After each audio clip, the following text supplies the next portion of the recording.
اگر آپ کو ہماری ویڈیو اچھی لگتی ہے تو سبسکرائب کریں۔ اور برائی دیکھ کر کے خاموش رہنے والے کا وہی انجام ہے جو برائی کرنے والے کا انجام ہے۔ ایک حدیث میں ملتا ہے جبرائیل علیہ السلام ایک بستی پر عذاب نازل کر چکے تھے اللہ کے حکم سے۔ وہ بستی گنہگار تھی بہت، لیکن اس میں ایک نیک بندہ تھا، بہت پرہیزگار تھا، کبھی گناہ نہیں کیا تھا اس نے۔ انہوں نے اللہ کی بارگاہ میں پوچھا جبرائیل نے کہ مولا اس بستی میں ایک نیک بندہ بھی ہے، اس کا کیا کیا جائے؟ اللہ تبارک و تعالیٰ کا حکم جلال تھا کہ اس کو بھی اسی میں تباہ کر دو، عذاب میں اس کو بھی گرفتار کر۔ عذاب اس پر بھی آیا۔ جبرائیل علیہ السلام کافی دنوں کے بعد پھر رب تعالیٰ کی بارگاہ میں پوچھتے ہیں کہ اس کا کیا قصور تھا؟ وہ تو تیرا عبادت گزار بندہ تھا، نیکوکار تھا، گنہگاروں پر عذاب آیا، لیکن اس پر کیوں آیا؟ اللہ نے فرمایا وہ نیک تو تھا، لیکن اس کی آنکھوں کے سامنے برائیاں ہوتی تو اس کو کچھ فرق نہیں پڑتا تھا، یہ دیکھتا اور خاموش رہ جاتا تھا۔ تو گناہ کرنے والوں کا اور برائیوں کا اڈا سجانے والوں کا جو انجام ہے وہ دیکھ کر خاموش رضامندی رکھنے والوں کا بھی وہی انجام ہوگا۔ اس لیے امت کی ذمہ داری ہے یہ کہ آپ اپنے ارد گرد اگر برائیاں دیکھیں اور غلط بات دیکھیں تو اس کو روکیں، اور روکنے کی آپ کے پاس جیسی طاقت ہے، زبان سے روک سکتے، زبان سے، ہاتھ سے روک سکتے، ہاتھ سے، یہ دونوں کی طاقت نہیں ہے تو دل میں برا جان کر اس جگہ سے اٹھ جاؤ، اس جگہ کا بائیکاٹ کرو۔ برادران ملت اسلامیہ، السلام علیکم ورحمۃ اللہ وبرکاتہ۔ الحمد لله الحنان المنان الذي خلق الإنسان وعلمه البيان، والصلاة والسلام على رسوله سيد الإنس والجان وعلى آله وأصحابه ذوي الخير والإحسان، أما بعد فأعوذ بالله من الشيطان الرجيم، بسم الله الرحمن الرحيم، وجاهدوا في الله حق جهاده هو اجتباكم وما جعل عليكم في الدين من حرج الى آخر هذه الآية، صدق الله مولانا العظیم۔ بارگاہ رسالت محمد صلی اللہ علیہ وسلم میں درود پاک کا ہدیہ پیش کریں۔ اللهم صل على سيدنا ومولانا محمد معدن الجود والكرم وآله وأصحابه الكرام وابنه الكريم وبارك وسلم صلاة دائمة سرمدا أبدا۔ گفتگو کے آغاز سے پہلے میں ایک ضروری بات آپ کے سامنے پیش کر دوں۔ مسجد اللہ کی عبادت کے لیے ہوتی ہے، یہاں پر تعظیم کے لیے کھڑے ہونا جس وقت میں آ رہا ہوں یہ میں بالکل مناسب نہیں سمجھتا۔ اپنی اپنی جگہوں پر بیٹھے رہے، کھڑے ہونا، بلکہ اللہ کے نبی صلی اللہ علیہ وسلم نے یہ ارشاد فرمایا جو بندہ یہ تمنا رکھتا ہے کہ لوگ اس کے لیے کھڑے ہوں، اللہ اس کو دنیا میں اور آخرت میں ذلیل فرمائے گا۔ ہمیں یہ ہرگز تمنا نہیں ہونی چاہیے کہ ہمارے لیے لوگ کھڑے ہوں، اور اللہ کی عبادت کے لیے آئے ہیں اور ہمارا سر یہاں پر صرف اللہ کی بارگاہ میں جھکنا ہے، اور یہاں پر اللہ اکبر جب کہا جاتا ہے اللہ سب سے بڑا ہے، پھر کسی کی طرف توجہ نہ ہو۔ باہر تعظیم و تکریم، عزت و وقار سب اپنی جگہ پر، یہ اللہ کا گھر ہے اور خالص اللہ کی عبادت۔ بہرحال درود پاک پڑھ لیں۔ اللهم صل على سيدنا محمد معدن الجود والكرم وآله وأصحابه الكرام وابنه الكريم وبارك وسلم صلاة دائمة سرمدا أبدا۔ اللہ تبارک و تعالی نے قرآن پاک میں ارشاد فرمایا کہ اللہ کی طرف بڑھنے کے لیے تم راستہ تلاش کرو اور محنت کرو، اور اللہ نے انسان کو دونوں طاقتیں دی ہیں، خیر کی بھی اور شر کی بھی، اچھائی کی اور برائی کی، دونوں کی طاقتیں اس کے اندر ہیں۔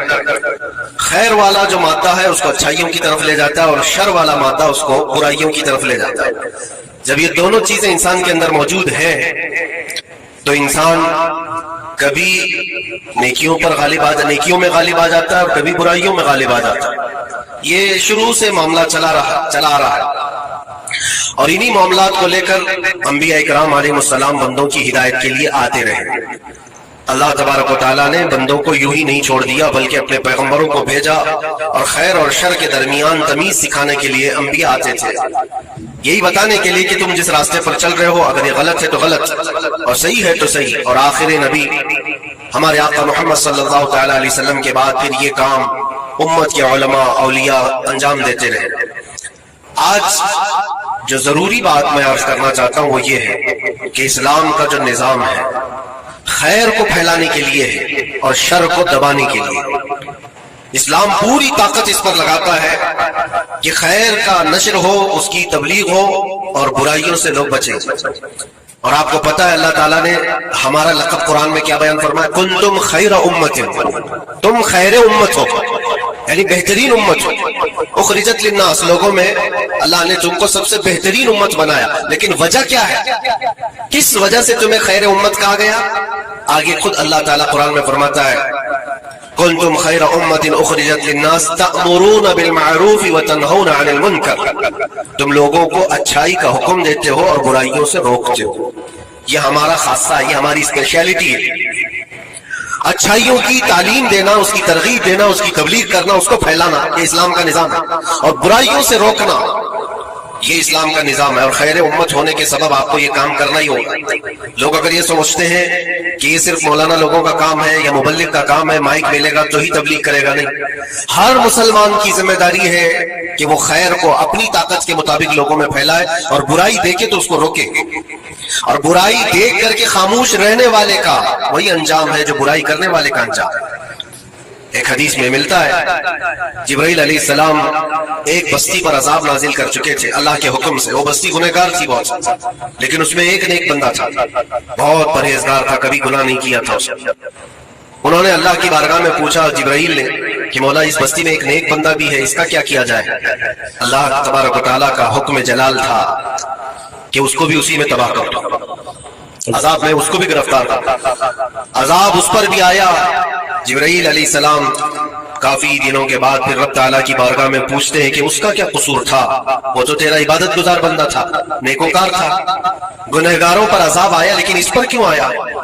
اللہ نے فرمایا وہ نیک تو تھا، لیکن اس کے آنکھوں کے سامنے برائیاں ہوتی تو اس کو کچھ فرق نہیں پڑتا تھا، یہ دیکھتا اور خاموش رہ جاتا تھا۔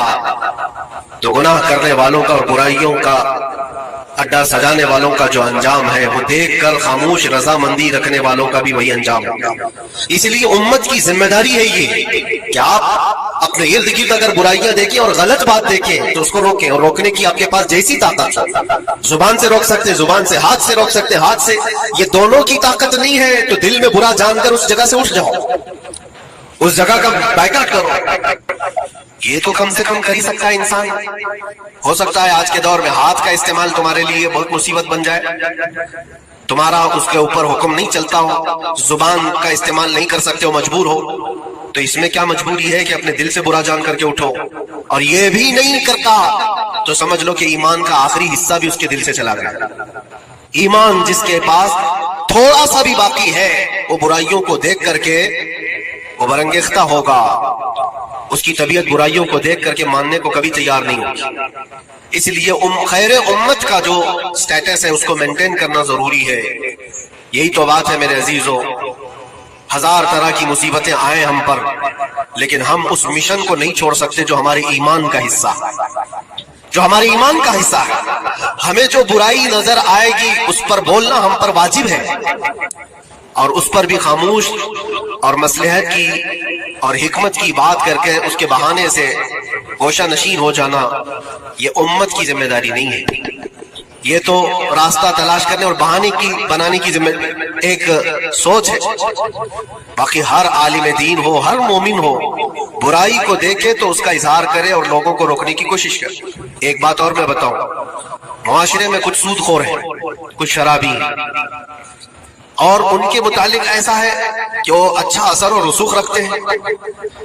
ہمارے علاقے میں ایک مرتبہ ایسا ہوا تھا کہ مجھے ایک جگہ تقریر کے لیے بلایا گیا اور کہا گیا پہلے ہی سے کہ یہاں پر سود کا کاروبار زیادہ چلتا ہے، آپ اس پر برائے کرم کچھ نہ بولیں، کیونکہ ہمارے محلے کے بڑے بڑے ذمہ دار لوگ جو ہیں وہ سب اس کاروبار میں مصروف ہیں، آپ سود پر کچھ نہ بولیں، باقی آپ کی ہر تقریر سننے کو تیار ہے۔ میں نے اس دن قسم کھا لی پورا 1 گھنٹہ سود پر ہی میں نے بیان کیا۔